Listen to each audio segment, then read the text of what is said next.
What is going on, guys? It's Modded Warfare here. Welcome back to another video. So this is going to be a quick update video on the whole jailbreak rumors, the new jailbreak rumors for the PS4 for potentially 8.52 or lower. Obviously, I did a video on this last week. There's been a new piece of information that's just dropped today, which is that the bug report from CTURT has finally shown up on HackerOne. Obviously, in my last video, it hadn't shown up here, and I speculated that it was possible that perhaps he was communicating with Sony outside of the HackerOne program, and that's why it wasn't showing up. But it turns out it was just delayed. It took a long time. Some people did mention that his name was showing up in the thanks section, even before the bug report appeared in the hacktivity section. So obviously, if I had saw that before in my previous video, I wouldn't have speculated that it was outside of HackerOne, because clearly it's not. So as you can see, it has shown up here. So that is good news. If you're unfamiliar with this whole HackerOne bug bounty program and what this all means, then definitely watch my previous video where I went into detail and covered a lot of stuff about this HackerOne bug bounty program and how jailbreaks get disclosed and released. You know, how previous jailbreaks have been disclosed and released and what's likely to happen for this next one. That was all covered in the previous video. This is just a quick update to show you guys, as you can see here, that his report is now showing up. So he received a $10,000 bounty. We already knew this from his tweet that he posted a while back when he initially got the bounty issued on the 19th of August, and that he also was being sent a PlayStation 5 by the PlayStation security team so that he can also potentially try and uncover bugs in that system as well.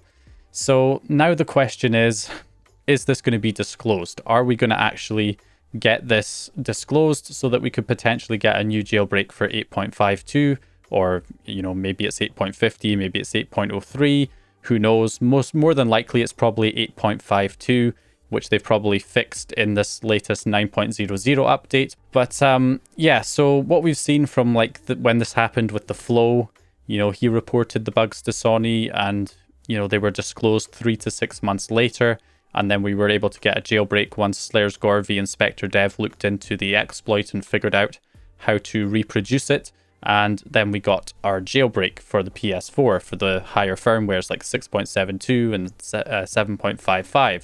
So now that the report actually shows up and we've got all of that kind of speculation out of the way, we know that, you know, he has received this $10,000 bounty through HackerOne. He has the option to request disclosure via limited disclosure or full disclosure. And we really have two questions that I have anyway. Number one is this a kernel exploit that's accessible through the WebKit, through a WebKit exploit to give us a jailbreak? And the second question is, will he actually request disclosure so that we can take advantage of this sometime in the not too distant future, 3 to 6 months potentially? So yeah, with the first question, is this actually a jailbreak? My insinuation is that it probably is a kernel exploit that can lead to a jailbreak, just based on the fact that obviously the other times that a $10,000 bounty has been awarded, it's been from some kind of exploit in the kernel. So there's a good chance it's probably a kernel exploit. The second thing is that he has released a full jailbreak before, a kernel exploit before. This is the kind of stuff he does. So he has, you know, released a full jailbreak for 1.76 way before the whole bug bounty program ever existed. So again, there was no incentive to report it to Sony back then, so he just released it publicly. So obviously he's doing it through HackerOne now. Yeah, I do think this is probably a kernel exploit. I think that's probably safe to say for the most part. Obviously, there's a chance that it could be some vulnerability in the kernel that's, for whatever reason, not accessible through the WebKit and not able to actually, you know, become a jailbreak.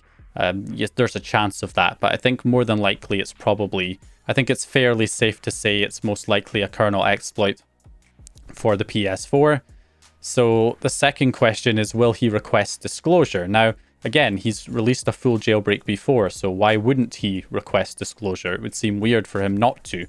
Well, from what I've learned from Alizev, apparently he was one of the people who kind of quit the scene after all of the ETA when people were kind of berating him on Twitter. There was a whole thing that was going on back in the 5.05 jailbreak, because we were stuck on 5.05 for so long, about 2 years, with not getting a new jailbreak, and there was a lot of people in the community getting very frustrated and feeling like the, these exploits, I don't want to call them security researchers, hackers, people like CTURT and Spectre and others, there was this kind of insinuation from the community that they were keeping kernel exploits private and keeping it to themselves, and not contributing to the community. And there was a lot of people getting very upset and annoyed at that.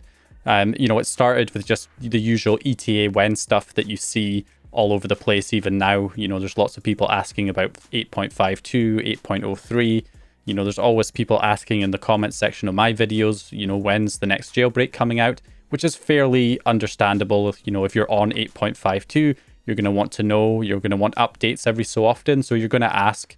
I don't think that's really fair to hate on people who are just, desperate for a jailbreak. But there was a subset of those people who were just hurling abuse at these hackers, biting the hand that feeds you, basically. Is not a good idea, but that's what they were doing. They were going after people like CTURT and others, probably Spectre. I don't know how much abuse he got, but so it created this kind of civil war, I guess you could say, inside the community, because you had all of the ETA when people, all the people desperate for a new jailbreak getting angry at the people who could potentially provide that new jailbreak, but those people just getting pissed off about all the abuse that they were getting and not wanting to give people a new jailbreak when they were behaving in that way, seeing them as being very entitled.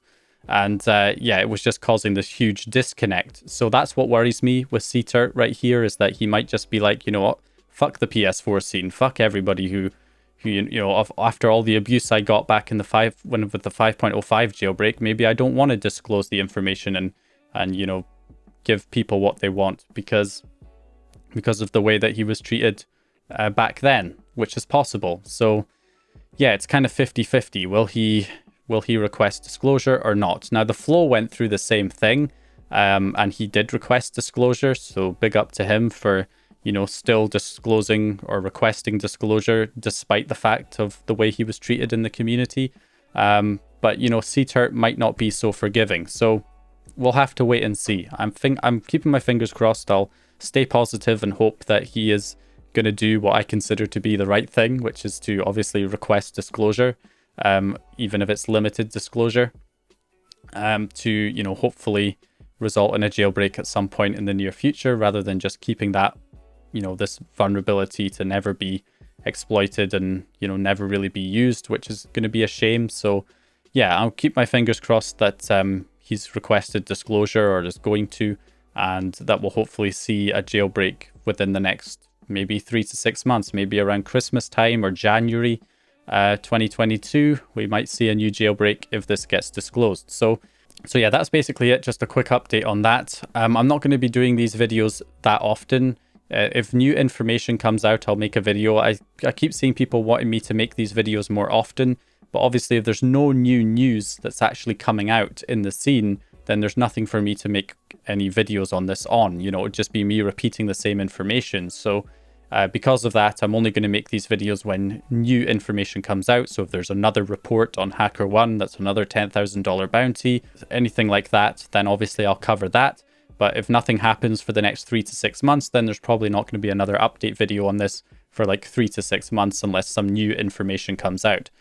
So yeah, whenever there's new information, I'll make another video to keep you guys updated. But otherwise, if you don't hear anything from me, it's probably because there's not really been anything new to talk about. So yeah, anyway, that's it from me. Hope you guys enjoyed the video or found the information useful. If you did, please leave a like and subscribe, and I'll hopefully see you guys in the next video.